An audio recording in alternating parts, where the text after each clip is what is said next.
I'm Sam Pat here for BimmerPost.com at Las Vegas Motor Speedway, checking out the new M235i by BMW. So why am I excited about the new M235i? For starters, it's much more compact than the now nearly mid-size 3 Series, and dimensionally is closer to the E46, which is one of my favorite all-time BMWs. The 235 is compact, looks aggressive, and I just love the new headlamps. It's much more grown up in all respects compared to the 1 Series which it replaces, and inside there's tangible increase in spaciousness and comfort.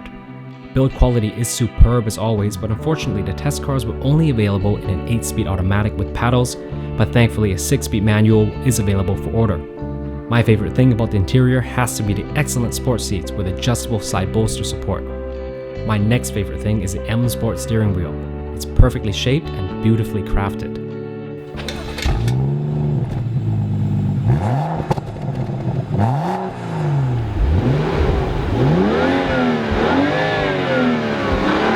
So how does the M235i drive? To find out, I was given 3 laps on the handling circuit and another few on the high-speed oval.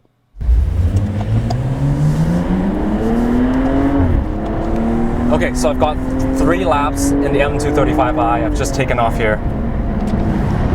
Okay, let's see how the brakes are. Firm, nice bite.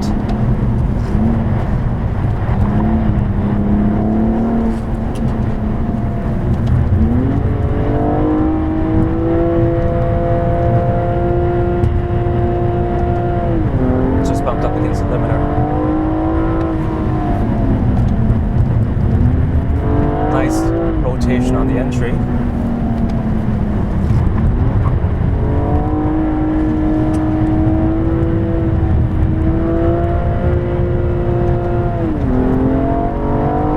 Car revs quite quickly. I seem to be bumping up against the rev limiter.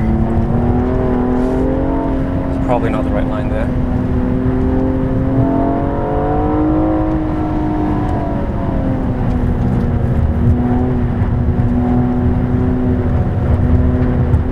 Nice balance of understeer and oversteer through that turn.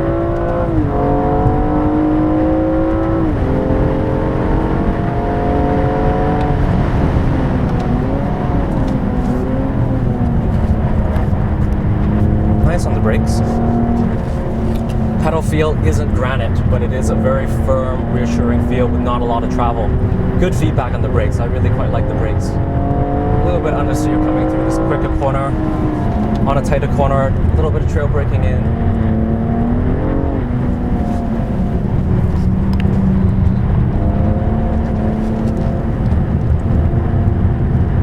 I don't know what lap I'm on.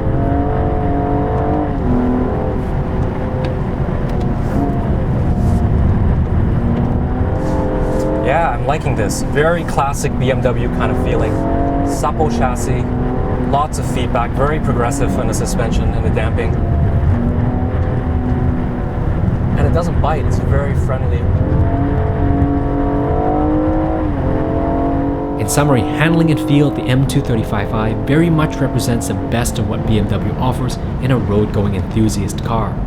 Friendly handling balance, approachable limits, and a chassis that is happy to rotate on the throttle. It's mostly me screwing up there.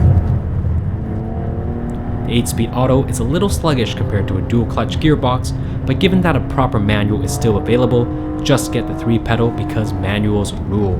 The M235i's short wheelbase does impart a tangible agility over an equivalent 3 Series, but there's no getting around the fact that the car is just over 3,500 pounds and you feel it in every direction change.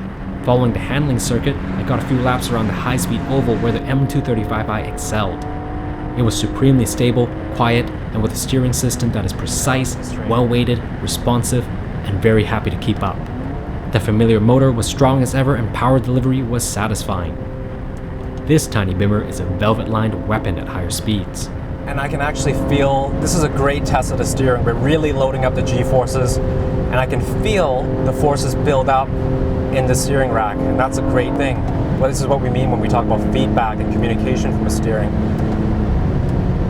So even though it's an electric power assist, I feel that it's actually been tuned quite well for this type of driving. It's very responsive.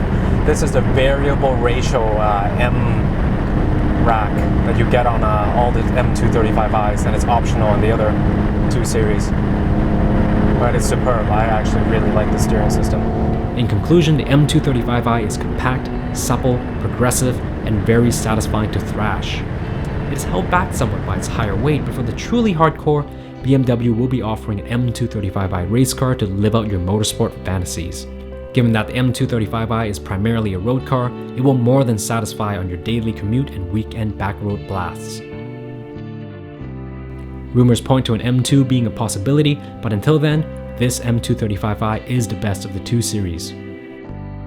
For my detailed write-up on this car, make sure you visit bimmerpost.com.